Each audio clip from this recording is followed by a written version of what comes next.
Panagbangga sa traditional PUJ ug modernized PUJ nakaangol og usa ka tawo sa intersection sa Dalan Manalili, Barangay Santo Niño ning Dakbayan sa Sugbo.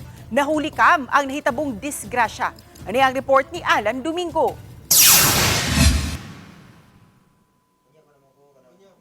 Makita sa video nga naghunong kining mga sakyanan nga nagpaabot sa go signal apan miuna og dagan kining usa ka PUJ nga nadasmagan sa modernized PUJ gikan sa Pikas Habig.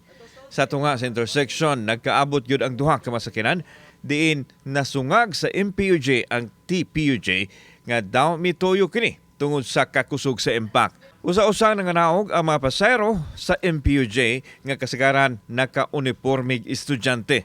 Samtang makita ang usa ka babae nga hinay nga naglakaw padung sa daplin nga nagkupot siyang ulo og milingkod. Dili pa matataw kon pasahero ba sa TPUJ ang babae.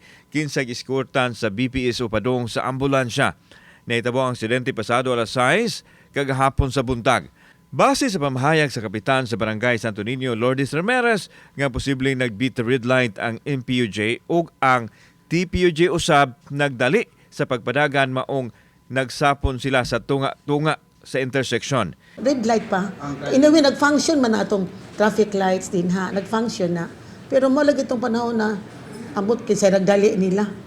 Gidugang sa kapitan nga naabot sa iyahang pagtagad ang giingon nga pag-abusar sa pipila ka mga MPUJ nga moagi silang barangay. Busa adunay awhag ang kapitan sa mga magmaniho sa sakinan aron malikay sa aksidente. Sagad sa akong nahibaw nga kanang white bitaw nga sakyanan kusog sa kuno kay na magpadagan. Modern PUJ. Muna ko nibawan pero ang ako lang yung tambag sa mga drivers nato no. Basta nanata sa to intersection ba. Kanang watchful ang tata sa signal aron dili way madisgrasya. Kay kung magpatuyan na sa kagpadagan nga di kamo tan-aw sa atong signal light na joy disgrasya mahitabo. Gisubayan pagkuha ang habig sa Traffic Enforcement Unit sa dagan sa ilang investigasyon apan wa pa sila muluwat og pamahayag. Kauban si Clover Lumayag, ako si Alan Domingo. Balitang Bisdak.